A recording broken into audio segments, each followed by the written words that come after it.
সারা দেশেই বেড়েছে লেবু, কাঁচামরিচ ও শসার দাম। কেজিতে 10 টাকা বেড়েছে পেঁয়াজ, রসুন ও সয়াবিন তেলের দাম।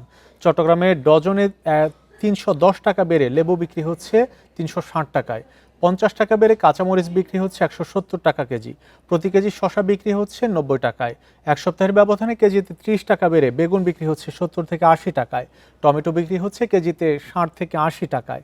রাজশাহীর কাঁচা বাজারে বেড়েছে শসা, লেবু ও বেগুনের দাম।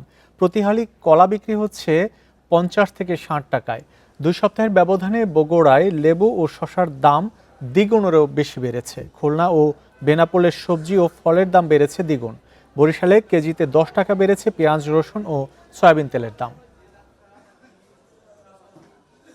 বাজারের অবস্থা তো ভাই খুব খারাপ। বাজারের আগুন, সবকিছুর দামই বাড়তি, মানে অস্বাভাবিক বাড়তি। লেবুর সিজন এখন না, এখন লেবুর ঢাল সিজন, এর জন্য লেবুর দাম একটু বেশি। ঢাকার বাইরের নিত্যপণ্যের বাজার পরিস্থিতির খবর জানবো। রাজশাহী ও খাগড়াছড়ি থেকে যুক্ত হচ্ছেন সহকর্মীরা। শুরুতে যাব রাজশাহীতে, সেখানে আছেন সহকর্মী মুস্তাফিজুর রহমান। মুস্তাফিজ, রাজশাহীর বাজার পরিস্থিতি কি দেখছেন? নিত্যপণ্যের দাম বাড়ছে, রমজানে খুবই স্বাভাবিক। শসা, বেগুন বা লেবুর দাম বাড়ে। আসলে এসবের তদারকিতে মাঠে কোনো প্রশাসনের কোনো অভিযান আছে কিনা?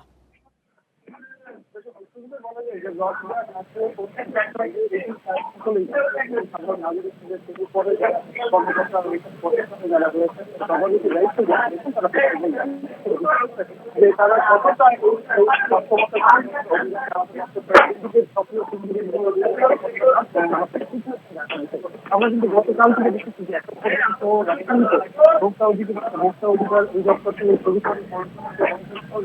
কেন্দ্রগুলি রয়েছে, তারা এখনো পর্যন্ত দৃশ্যমান আমরা বুঝতে পারিনি।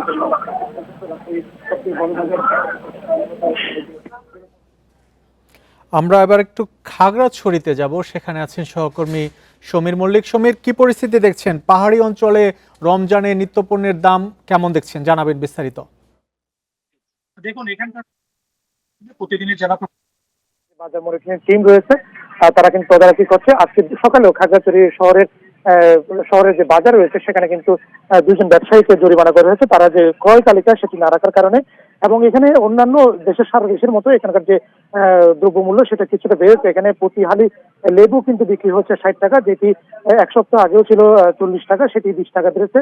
একই সাথে বেড়েছে শসার দাম। শসা ছিল 40 টাকা, সেটি বেড়ে এখন প্রায় 70 টাকা হয়েছে। একই সাথে এখানে বিশেষ করে ইফতার আইটেমের যে ধরনের খাবারগুলো লাগে সেগুলো আসলে প্রত্যেকটির দাম কমেছে। তবে টমেটোর দাম কিছুটা কম। এখানে প্রতি কেজি টমেটো বিক্রি হচ্ছে 30 টাকা, এবং অন্যান্য যে ভোগ্য পণ্যগুলো রয়েছে, বিশেষ করে সয়াবিন তেল, একেবারে পেঁয়াজ, প্রতি কেজি পেঁয়াজ বিক্রি হচ্ছে খাগড়াছড়িতে আজকে 70 টাকা। এবং এখানে যে ব্রয়লার মুরগির দাম সেটাও কিন্তু 20 টাকা বেড়েছে।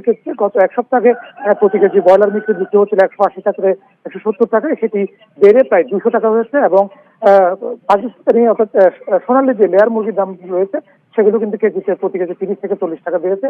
এবং খাসির মাংস কেজিতে অন্তত 100 টাকা বেড়ে সেটি 1100 টাকায় বিক্রি হচ্ছে। তবে সেই তুলনায় মাছের দাম কিছুটা কম বলে এখানে যারা মাছ ব্যবসা রয়েছে তারা জানিয়েছে। প্রতি কেজি তেলাপিয়া মাছ বিক্রি হচ্ছে 200 থেকে 220 টাকা, এবং পাঙ্গাস বিক্রি হচ্ছে 180 থেকে 190 টাকায়। তবে এখানে প্রশাসনের পক্ষ থেকে বাজার মনিটরিং এর জন্য তারা ব্যবস্থা নিয়েছে, প্রতিদিনে অভিযান চালাচ্ছে। এবং যে সমস্ত বিক্রেতা রয়েছে তাদেরকে কিন্তু প্রশাসনের পক্ষ থেকে একাধিকবার সতর্ক করা হয়েছে, যাতে তাদের যে ক্রয় মূল্যের যে রসিদ সেটি দেখাতে হবে। একই সাথে যে বিক্রয় মূল্যের যে তালিকা সেটি টাঙানোর জন্য কিন্তু প্রশাসনের পক্ষ থেকে তারা বেশ কয়েকবার নির্দেশ দিয়েছে। এবং আমরা দেখেছি ব্যবসায়ীরা কিন্তু তাদের যে প্রশাসনের যে নির্দেশনা মেনে বিক্রি করছে। এখানে অতিরিক্ত আসলে যে ক্রেতাদের পক্ষ থেকে অভিযোগ করা হচ্ছে, কিছু কিছু ভোগ্যপণ্য এবং একই সাথে যে কাঁচা সবজি রয়েছে সেগুলো কিন্তু কিছুটা বাড়তি দামে আদায় করা হচ্ছে বলে আমরা জানিয়েছে। তবে প্রশাসন বলতে তারা পুরো রমজান মাস পুরোটা জুড়ে বাজার মনিটরিং যে কার্যক্রম সেটি তারা অব্যাহত রাখবে। এই ছিল মূলত খাগড়াছড়ি থেকে বাজার পরিস্থিতিকে কেন্দ্র করে সারা দেশের মতো খাগড়াছড়িতেও নিত্যপণ্যের দাম বেড়েছে, সে খবর জানাচ্ছিলেন সহকর্মী সমীর মল্লিক।